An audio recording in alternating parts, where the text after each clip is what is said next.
Southeast Georgia and the Lowcountry. This is WJCL 22 Morning News. See us now. Good morning, everyone. Thanks so much for starting your Saturday with us here on WJCL 22 Morning News. I'm Emma Hamilton. We're going to kick things off with that certified most accurate forecast with our meteorologist, Melissa Hall. Melissa, gorgeous shot behind you there this morning. It looks like it's going to be a great day out there. Yeah, Emma, we're not going to keep the skies as crystal clear as they are right now, but it is going to be a gorgeous forecast. Grab the sunscreen, grab those sunglasses as you head out the door. You see this shot from Harbor Town. Like I said, not a cloud right now. We will have a few clouds creeping in today. We're also going to have a breeze out of the east starting to pick up, even though right now it's still out of the southwest. Now, the reason we're going to have some clouds and a breeze out of the east, we got what's called a backdoor cold front. It's just a fancy way of saying a front that comes in from the east or northeast, but it's not going to affect those daytime highs. We're in the low 60s at the coast. Coolest temperatures we see over in the west. Metter, you're in the upper 40s. Everybody else hanging out in between the 49 and that 61 that you saw there at Hilton Head, a lot of 50s to start the day. Now today, like I said, a lot of 80s going to be out there in the west where you are in the cooler area. You'll get into the mid 80s today, about 83, 84 for a daytime high. That shot of Harbor Town, I don't know about you, but it reminds me it is still oyster season. I got to get some, and if you're going to get out and bring the green across the area, maybe go pick up some fresh seafood today. It is going to be fantastic. Beautiful weather. We'll top out in the low 80s. Now the clouds, like I said, Emma, they're creeping in. They're not bringing rain chances back for the weekend, but we got a lot of rain chances and even some thunderstorm chances on that 7-day forecast. I'll tell you what we're expecting and when here in just a few minutes. We're following some breaking news from overnight. 3 people are seriously injured this morning in Long County after a car hit them while sitting around a fire. Georgia State Patrol says the 3 people were having a campfire on Persimmons Boulevard around midnight when a woman drove through them and into the fire pit, catching that car on fire. The Ludowici firefighters were able to put it out. GSP troopers say the driver is in custody this morning and charges are pending. Even as we continue to try and handle this pandemic, crowds are gathering on River Street. This is what the area looked like just last night. Savannah streets are packed for the weekend heading into St. Patrick's Day, even though the parade is canceled. Local leaders say Friday night wasn't the first time River Street looked like this. I went downtown last night just to take a look. River Street was full. You do what you want to. I went early so I could go sit and then get out, and then I'm going to see my grandbaby this afternoon. So y'all do what you want to this weekend. Now, if you do plan to go downtown, officials are asking that you wear a mask and social distance. Well, the question now is, can people celebrate St. Patrick's Day safely during a pandemic? Our Stephen Moody reports. Make some noise! A different story Friday than what we saw this time in 2020.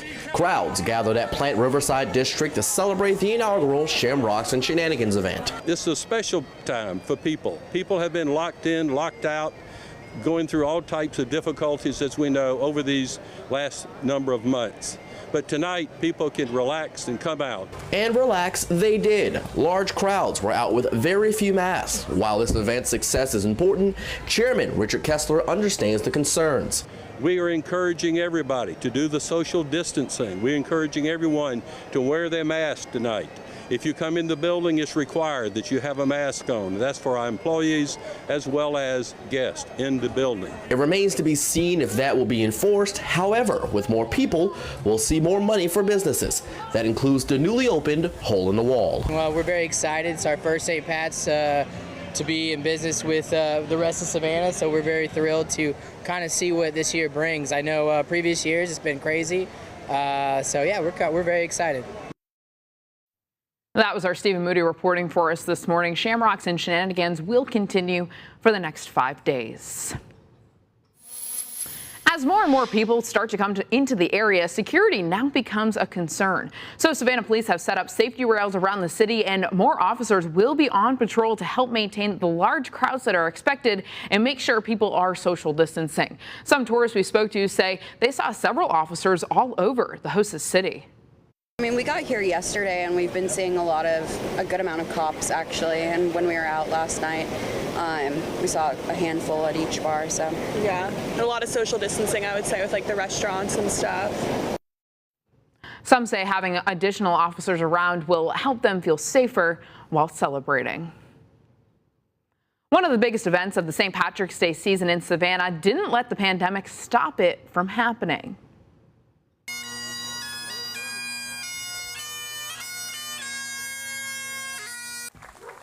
Bagpipes kicked off the greening of the Forsyth Fountain yesterday morning. Bishop Stephen Parks was the first of several people to pour a jug of green dye into the fountain, turning the water bright green. This year's event was invitation only because of COVID, but the city and parade committee still found a way to make it happen. It's a team effort, and I appreciate the parade committee knowing, understanding the challenges that we were under and we're facing. Their willingness to work with us to be able to achieve the spirit of the Feast of St. Patrick. Now, if you missed the greening of the fountain, you can find that video on our Facebook page. That's WJCL 22 News. Another tradition in Forsyth Park, Savannah Mayor Van Johnson, the Bishop of Savannah, and the St. Patrick's Day Parade Committee General Chairman John Fogarty and others planted a tree in honor of the annual parade's Grand Marshal. It's a tradition going back 2 decades. They say all the Grand Marshals know where their tree is around Savannah, and so it's just a representation of us giving back to the community and being part of the community and something that lasts forever, like an oak tree. Now, there was no Grand Marshal to plant the tree this year because of the parade cancellation, but the tradition continued with guest planters. As the pandemic continues, this year's Savannah St. Patrick's Day magazine cover has a special meaning behind it. Committee Vice Chairman Ashley Norris, who's in charge of the magazine, decided to have St. Patrick looking over the city of Savannah with the words, "St. Patrick, protect us." He says nothing is more appropriate considering everything that has happened this past year because of COVID.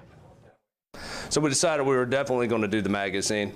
And what better way to have St. Patrick, our patron saint, the patron saint of Ireland, to protect our city of Savannah and our community than to have the cover overlooking the beautiful city hall and our beautiful community.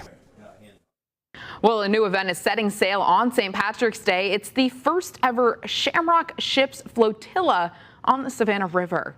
Organizers say about 40 boats, all decked out in St. Patrick's Day gear, will pass by the Savannah Convention Center between 1 and 3 p.m. on March 17th. That's this Wednesday. People who want to watch this event can do so online or by land at the Savannah Convention Center as part of the Shamrock Ships Soiree. Say that 3 times fast. This is a socially distanced event, but city leaders still have concerns. If you are looking for the socially distanced experience this St. Patrick's Day, while at the same time enjoying a spectacle and the best view of the river or of the city in the city, well, then the Shamrock Ships Flotilla and Shamrock Ships Soiree is hard to say 5 times fast, but it's going to be a hoot and a half when you join us. And we know that these events attract people. And so it's these types of events that might force us to restrict access to other areas of River Street just to control crowds, which, hurts other businesses. Again, they don't care about that. And it's sad that it's like that, but we're going to do what it takes to protect our citizens. Event organizers insist they're doing everything they can to keep everyone safe. That includes taking everyone's temperature, offering up antibody tests, and spacing everyone out. Folks on Hilton Head are also looking to celebrate St. Patrick's Day on the water. Organizers of the island's parade committee are making up for their canceled festivities with a boat parade tomorrow. The parade route will start at the entrance of Broad Creek at 11 a.m. and boaters will float over to Shelter Cove. Participants say they're thrilled to have an event like this after all of the cancellations over the past year. There's no better way to physically distance from one another than being on a boat, and so we're going to have a good time doing that. No rafting, no sandbar parties, just boating and fun. The Coast Guard, DNR, and the Beaufort County Sheriff's Office will all be on scene to ensure everyone is boating safely. Tybee Island is going green for St. Patrick's Day, but not in the way they typically do this time of year. Since this year's Irish Heritage Parade was canceled, residents are encouraged to deck out their homes in St. Patrick's Day decor instead.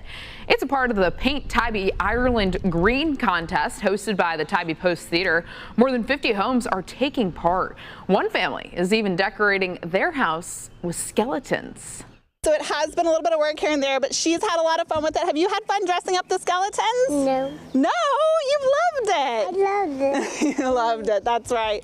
And I also have a son, so he's helped out a lot too, but then their friends, Danny and Cindy, and their parents have helped out a bunch with it. Judging starts tomorrow, and the winners will be announced on St. Patrick's Day. The first place prize is, get this, $1,000. Second is $500, and third is $250. Time right now is 8:10 on your Saturday morning, and coming up, the CDC is giving Georgia a low score when it comes to the vaccine rollout. Plus, as vaccine rollout continues and stimulus checks hop off the printer, more states are loosening restrictions. Melissa. Let's take a live look at our Skyview 22 camera. What we see here at the WJCL studio, not a cloud in the sky. Temperatures are very comfortable outside, upper 50s, some folks already in the 60s. How warm will we get and how long will this lovely weather last? Find out in that certified most accurate forecast, which you can get anytime with our WJCL 22 News app.